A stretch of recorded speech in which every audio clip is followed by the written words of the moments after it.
যেভাবে 2011 সালের আগে আমাদেরকে বলা ছিল মুসলমানকে রক্ষা করব, মুসলমান তুমি ভোট দাও, আর ভোট দিয়ে বিগত দিনে অনেক ঘটনা ঘটে গিয়েছে।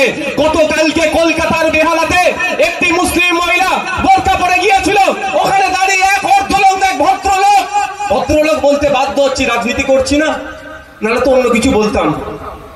সে অর্ধলঙ্গ, সে বলছে এটা হিন্দুস্তান, এখানে বোরকা পরা যাবে না, এখানে তুমি বোরকা খুলে আসো। যে বলেছিল মুসলমানদের বাঁচাবো, তারই আমলে মুসলমান মহিলা বোরকা পরে গেলে বলছে বোরকা খুলে আসো। সংবিধানের 25 নম্বর ধারাটা খুলে দেখে নিন। সংবিধানের 25 নম্বর ধারাতে বলা আছে, আমি আমার ধর্মচারণ, আমি আমার রিলিজিয়াস প্র্যাকটিস আমি আমার মতো করে করব। প্রত্যেকটা ধর্মের মানুষকে বলা আছে। তো রিলিজিয়াস প্র্যাকটিসের মধ্যে অবশ্যই বোরকাটা ইনক্লুড আছে, সে ধরেছে সংবিধানের গণ্ডির মধ্যে আছে, কিন্তু তাকে বলা হচ্ছে যে তুমি বোরকা খুলে আসো, এটা হিন্দুস্তান। 24 ঘন্টা পার হতে চলে যাচ্ছে, এখনো তাকে তো গ্রেফতার করেনি। প্রশ্ন উঠবে না? পুরো বুকা বানাচ্ছে। একটা কেন্দ্রে আছে, একটা রাজ্যে আছে।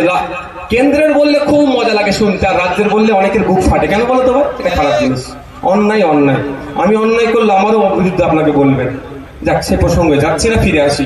তো যখনই আমরা কথা বারবার বলছি যে আপনি বলেছিলেন হিন্দুকে রক্ষা করব, আর আপনার আমলে আমার হিন্দু ভাই কেন খুন হয়েছে, আপনাকে জবাব দিতে হবে।